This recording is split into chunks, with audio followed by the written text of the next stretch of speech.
Hello everyone. Welcome to a very special year-end episode of the Contra Minds Podcast. In 2023, we had a phenomenal lineup of esteemed guests who were achievers in their own profession. They all stood for the Contra Minds philosophy of having the conviction with what they were doing, irrespective of what the world around them believed or wanted them to do. This episode is a curation of ideas, thoughts, and highlights of the conversation that I had with them during the course of this year. I had a chance to speak to Rajesh Jain, who shared with me his thought on ProfiCorn and how profits need to be at the core of every business. Pooja Jauhari shared with me her leadership lessons that she had learned while building a world-class marketing services firm. Rajat Agarwal spoke to me about how health tech platforms need to focus on doctors, nurses, hospital support staff to change the experience of patients. Roger Frostgren spoke to me about how engineers need to read history and how history can improve critical thinking skills. James Bellagio had a conversation with me, and he said great performers often look beyond job description. Prem Kumar Gokuldasan had a chat with me where he shared the technology and the platform that is being used to change rural education in India. Matt Abrahams talked to me about the importance of spontaneity in communication. Bharat and Madhuri had a chat with me on data privacy and how the new data privacy laws are going to change the world of privacy in India. Dr. Aniruddha Malpani emphasized the need to rewire education and how education of the future need to instill curiosity in kids. Sridhar Ramaswamy talked to me about how digital factories are built and how digital factories are going to change the world of manufacturing. If you want to listen to the full episodes, log on to www.contraminds.com, or alternatively, you can listen to them on Apple, Spotify, Google, Amazon Music, or on YouTube. Don't forget to subscribe, download, share, or comment on these episodes. Your feedback is extremely important to us, and that will help us improve the experience that you have with ContraMinds. I wish you all a very, very happy new year and look forward to interacting with you in 2024.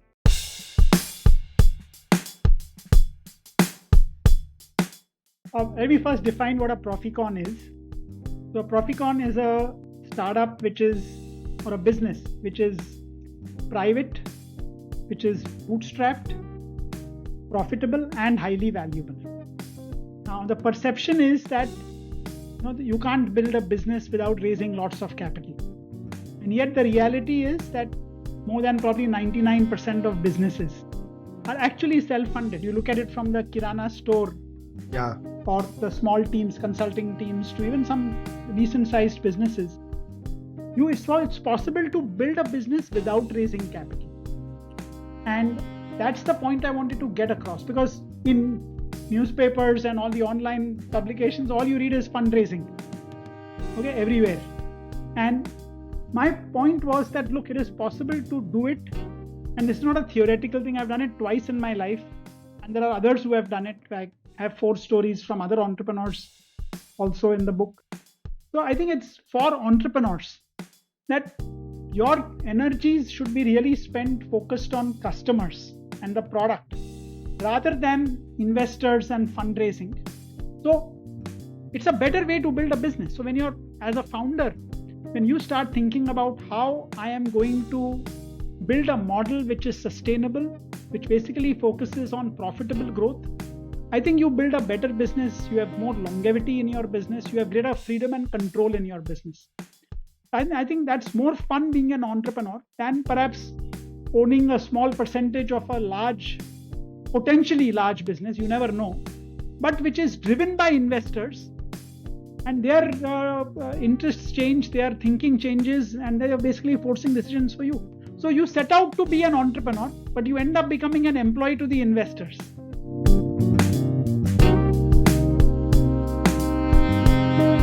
first I've already shared with you is that we can all learn to be better speakers in the moment. The second is that you have to prepare to be spontaneous. And that sounds strange. It's like, what do you mean? Isn't that antithetical to being spontaneous? But if you think about it, if you ever played a sport or a musical instrument, how did you learn to get to a point where you could just do it effortlessly? Through a lot of practice and preparation. So the same is true with communication. So the first 4 of the 6 steps relate to mindset. And then the second 2 steps have to do with messaging. So when it comes to mindset, first we have to address anxiety. I mentioned how that's a big deal. Second, we have to get out of our own way and stop striving for perfection. Rather, we should look to connect. So it's about connection, not perfection. Step 3 is to reframe these circumstances, not as threats and challenges, but see them as opportunities and collaboration potential. And then step 4 of the mindset piece has to do with listening.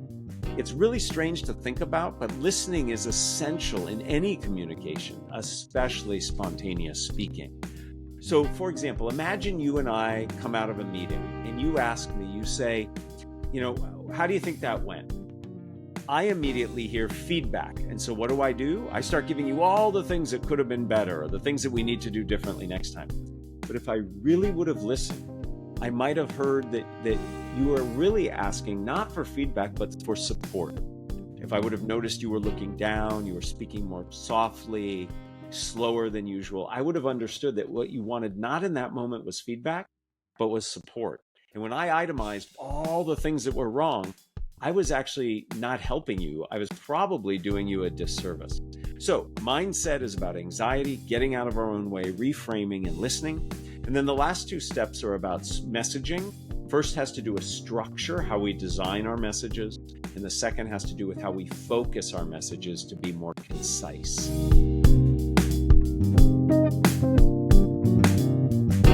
The most difficult skill is delegation, right? If you ask me to do something, I can do easily. But if you have to get it done from somebody, is the most difficult thing. But as managers, that is the biggest art. All of us, trying to improve, every day and every week. But thankfully, I think one of the biggest difference when we come to non-profit like this, only passionate people will come to work with you. Only those passionate people will stick on and walk this journey. It is not easy. You believe in people and you just enable them, give them all that, the basic finance and asking to stay, forget about all that, enable them and you stay out of the scene and they will prove, and that is what passionate people about. 2 weeks back, we implemented in a district called Ariyalur. You will not imagine, in 20 schools to implement in the same district, that person has traveled 900 kilometers. Within one district, 20 kilometers. So imagine how many people will come and stay with you and do that job. And I'm not paying one of the very small thin salary I'm paying. And this guy is only 22 years old. And he says he came to some of our programs and he understood what we are doing. And he said, it is not like a job itself you are doing. It is nothing like work. People are like so passionate, so happy. And that is what makes me come here and join. And he's doing, he's a full-time employee and 22 years.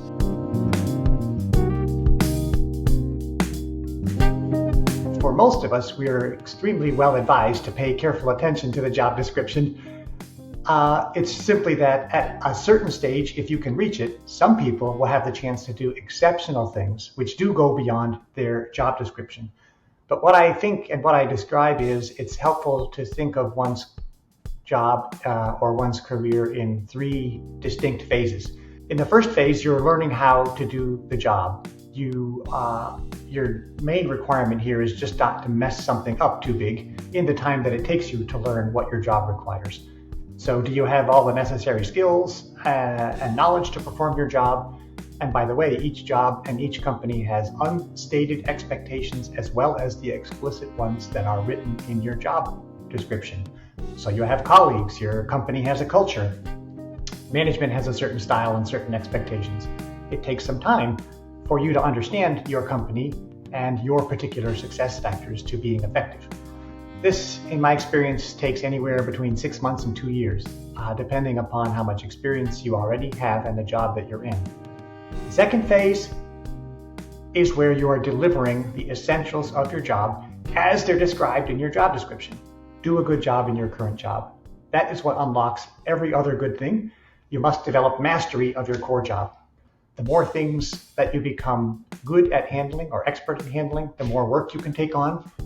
And then you can do that same work in less time with better results and greater confidence. So there's really a lot of time that can be spent, years and decades even, mastering your core job and getting better at it. It is honorable to stay put and do your job as well as you can. It doesn't always, however, create the maximum impact that's possible. So this is the third stage for those people who say, yeah, but I really want to do something extraordinary. And then I say, okay, once you've mastered the core job, you need to look at your motivation. Do you wish to have something more to satisfy your ego? I want to be the CEO because that's what I want to see on my business card. Or I think the best results come from people who are looking to do something for others. How can I help other people have an impact? How can I help other people thrive? And that can only happen after you've gone through stages 1 and 2. You don't have the time for your core job.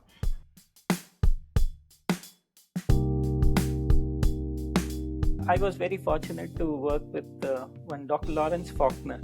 So he's a trained doctor, but I think he was born to be an engineer. And I happened to work with Mr. Arvind Prasad, who's again a thought leader. So these people, gurus who came in at a much later stage really, are the ones who opened up the world in the sense, tell us what other people are doing, and then we could look back at our systems and see where we had reached. But the interesting part, in fact, is that we realized that a lot of best practices and the right rules kind of things were organically built into our products just because that was the best way to approach that problem. The principal problem that I see in India, I believe not many people are able to really assess the value of a software system right. So there's one system and there'll be another copy in any shortest possible time, and people make decisions purely on the cost of the product. And there's very little investment into what it actually changes on the ground. And a vast majority of health tech decisions in our country are really made for the administration, not for the doctors, not for the nurses, and mostly not even for the patient. So they are essentially reporting and feeding tools to top level management, not really systems which can change the experience of delivery in a fundamental way. So those are the two major challenges that we see in the Indian market. In the Western market, if you leave US and you look at all the other spaces, they are again living in Stone Age when it comes to health tech. So we visited several different countries to assess what kind of technology are they using and what are the capabilities. And we were shocked. We had frustrated doctors, frustrated nurses, each one of them very, very enthusiastic about moving forward, but working with systems which in 2020, we had a hospital which was working on a HIS which was deployed in 2001. Zero mobile capabilities. You can access data only from within the institution. And it comes with so many restrictions that at the end of the day, any of the innovations are basically ruled out. People are just letting things continue the way they are. US, of course, is fundamentally different.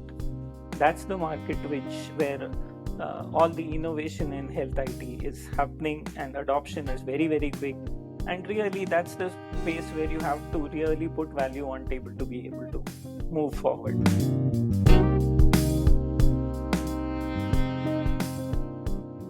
My first degree was in liberal arts and in history. And as we mentioned, we talked before, I got out of I graduated and got out of school and couldn't get a decent job with a history degree, and had to go all the way back and get an engineering degree. And I thought at the time, I just wasted 4 years on that history degree. But as I progressed through my career at NASA, I used my liberal arts degree and my history degree more than I used my engineering degree, because I was managing with, dealing with people. And history, I think, is a subject that gives you those critical thinking skills. You look at something like how did World War I develop, and there's not one simple answer. There's a variety of different answers and underlying problems that may have been festering for years and years, decades, that just finally come to a head. And I think when you look at a problem, you have to understand that and look at those critical thinking skills. I think those were advantages that I had at NASA that other engineers didn't have, and those were opportunity. I think we use that as an opportunity to kind of teach engineers the importance of those skills. But I don't want all our engineers to go. I don't want all our engineers to go back and get a history degree. We just wanted to teach them courses in communication and critical thinking skills. And to be honest with you, that's why I wrote the book. It was a culmination of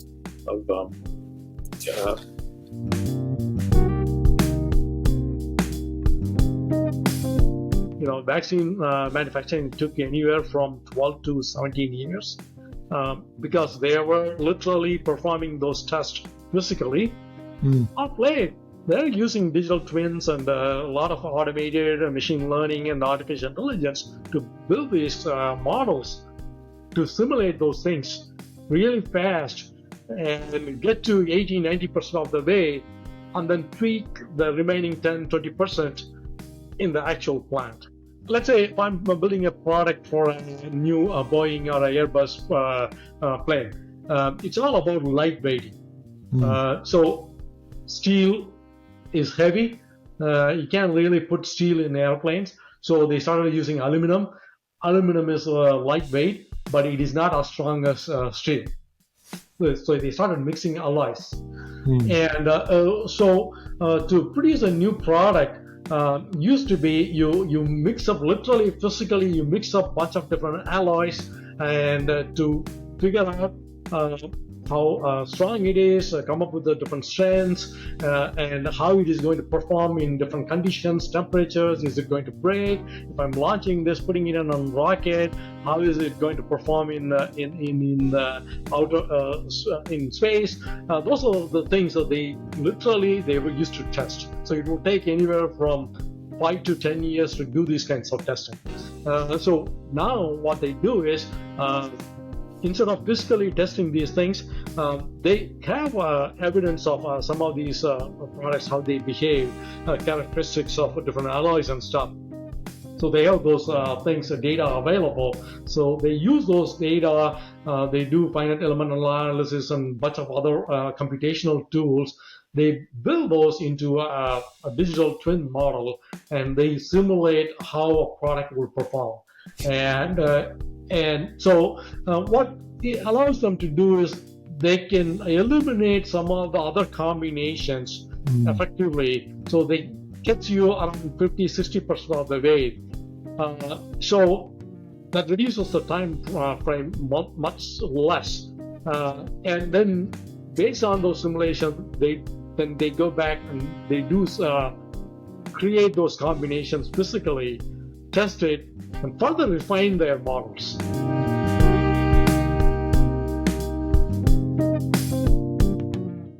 It was the kind of products and services that we created which were tangible, which you could put value on. For example, we automated video production.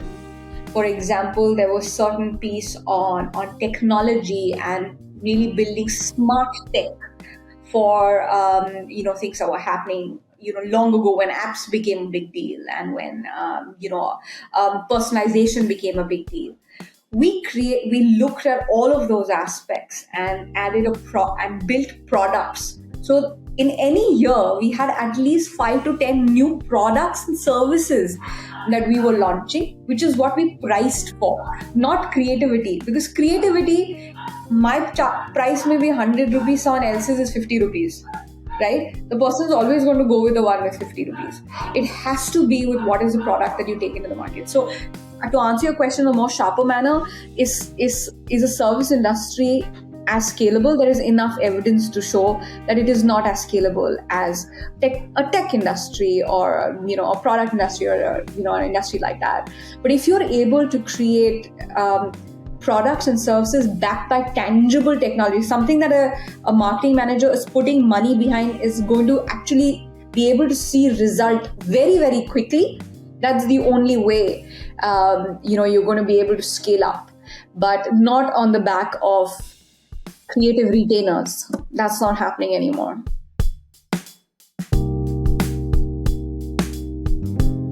I think this is a big problem. I think basically schooling encourages a loser mentality.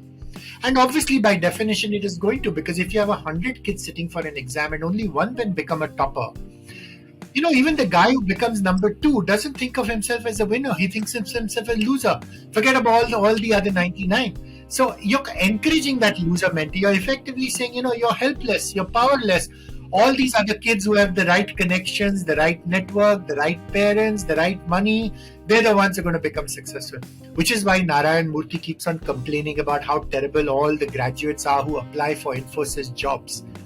That's exactly why the change needs to happen at a much earlier stage, because by that time, you can't teach a 16-year-old ethics because it has already been ingrained. He's watched his parents grow up all the time. And if at your home, you encourage your kids to ask questions, which the first thing we normally do is don't ask so many questions, or I'm too tired, or whatever else it is. Whereas if your attitude is, that's a great question. Let's figure out the answer for ourselves. Or that's a great question, but I don't know the answer. But let's go meet Mr. Desai who stays next door, who happens to be an engineer. Maybe he'll have an answer. Or I honestly don't know, but let's watch a YouTube video and see if the answers are there. So I think if we create this attitude that you can figure out stuff for yourself, everything is figure outable. Here is the question, let me answer that question. The second step, when you have enough confidence in being able to answer those questions, your second step will be, I answered that question, but I think it was a pretty crappy question because the answer was just a Google search away. Why can't we start asking better questions?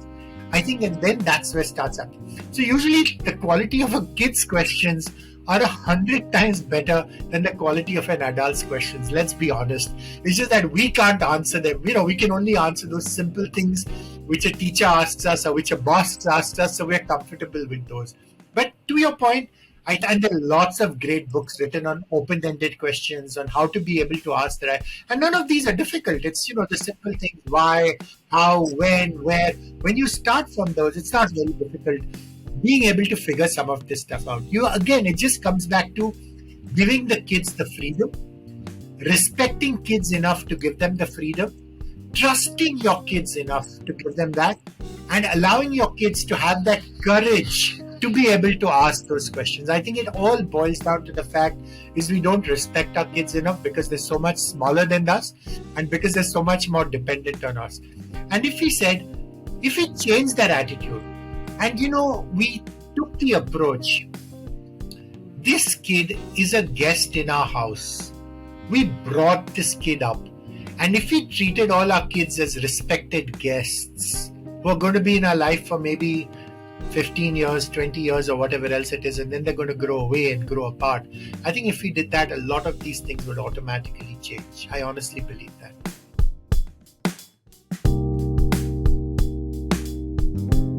No framework is perfect. That there's a famous saying, right? All models are wrong, but some are useful. So all frameworks are imperfect or wrong, but some are useful. So you have to kind of, take it with that.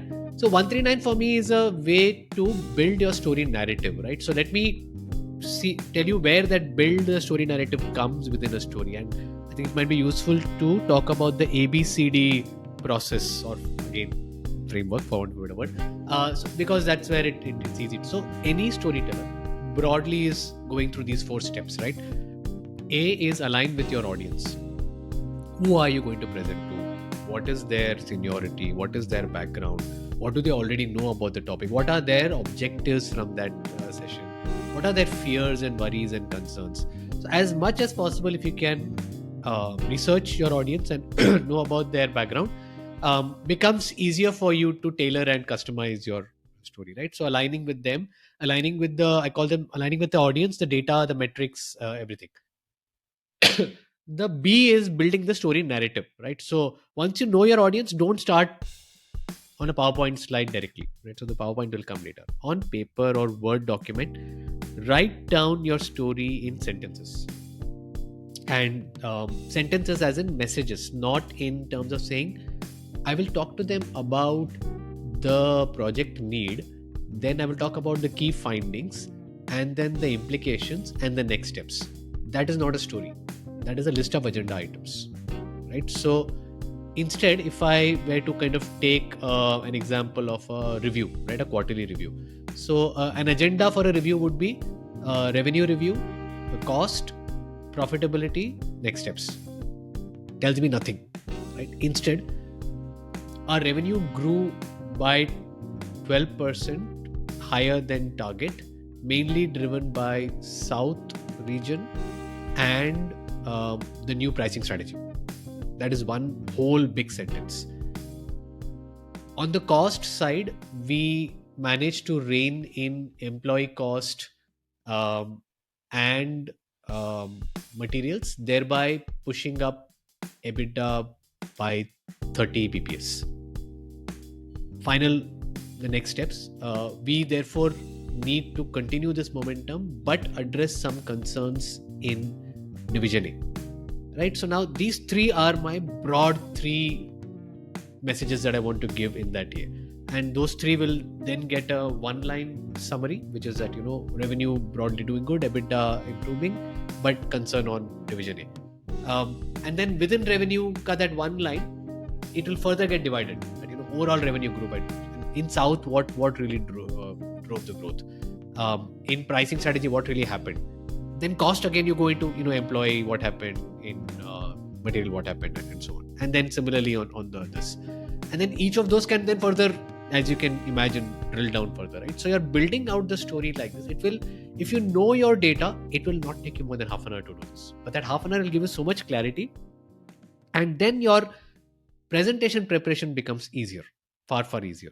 So this building the story narrative is a crucial, I would say 70% of your success rests on how well you do this. It should be so good that even if you don't have your slides, you're standing in an elevator with your audience, you should be able to tell that story, right? So C is choosing the right visuals and the slide, because we are visual creatures, we understand visuals better. And D is for delivering with impact. So there are some techniques around that also. So broadly, can remember A, B, C, D. So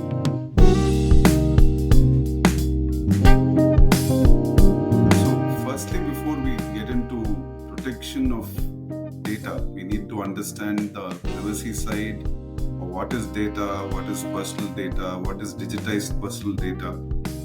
There are basically 3 or 4 layers to it.